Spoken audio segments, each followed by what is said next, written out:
So you're Aldo the Apache. So you're the Jew hunter. I'm a detective. A damn good detective.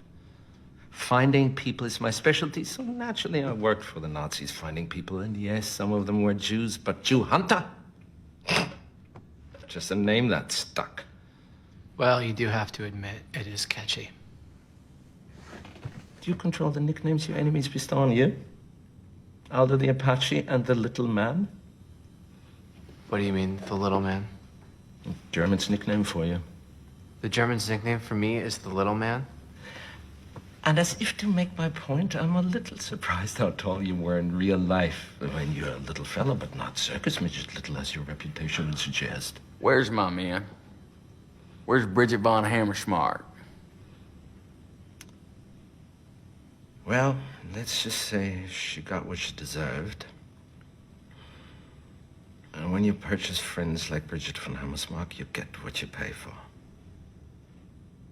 Now, as far as your paisanos, Sergeant Donowitz and Private Omar... How you know our names? Lieutenant Aldo. If you don't think I wouldn't interrogate every single one of your swastika-marked survivors... We simply aren't operating on the level of mutual respect, I assume. No, I guess not. Well, back to the whereabouts of your two Italian saboteurs. As of this moment, both Omar and Donowitz should be sitting in the very seats we left them in. 0023 and 0024, if my memory serves. Explosives still around their ankle, still ready to explode, and your mission, some would call it terrorist plot, as of this moment, is still a go. That's a pretty exciting story. What's next? Lies on ice? However, all I have to do is pick up this phone right here, inform the cinema, and your plan's kaput. If they're still here. And if they're still alive. And that's one big if. There ain't no way you gonna take them boys out setting off them bombs. I have no doubt. And yes, some Germans will die, and yes, it will ruin the evening, and yes, Goebbels will be very, very, very mad at you for what you've done to his big night. But you won't get Hitler, you won't get Goebbels, you won't get Goering, and you won't get Bormann. And you need all four to end the war. But if I don't pick up this phone right here, you may very well get all four. And if you get all four, you end the war tonight. So, gentlemen, let's discuss the prospect of ending the war tonight. So the way I see it, since Hitler's death or possible rescue rests solely on my reaction, if I do nothing, it's as if I'm causing his death even more than yourselves. Wouldn't you agree? I guess so. How about you, Yutovich? I guess so, too.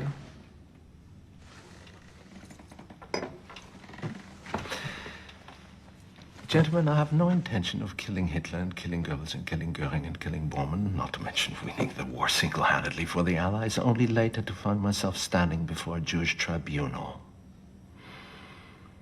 If you want to win the war tonight, we have to make a deal. What kind of deal? The kind you wouldn't have the authority to make. However, I'm sure this mission of yours has a commanding officer. A general. I'm betting for OSS would be my guess. Ooh, that's a bingo. Is that the way you say it? That's a bingo? You just say bingo. Bingo! How fun! But I digress. Where were we? Yeah, make a deal. Over there is a very capable two-wave radio, and sitting behind it is a more than capable radio operator named Herman.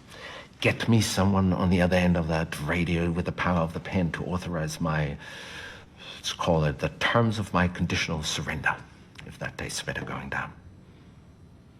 You know where I'm from? Yeah, where is that exactly? Maynardville, Tennessee. I've done my share of bootlegging. Up there, if you engage in what the federal government calls illegal activity, but what we call just a man trying to make a living for his family selling a little moonshine liquor, it behooves oneself to keep his wits. Long story short, we hear a story too good to be true. It ain't. Sitting in your chair would probably say the same thing. And 999.999 times out of a million, you would be correct. But in the pages of history, every once in a while, fate reaches out and extends its hand.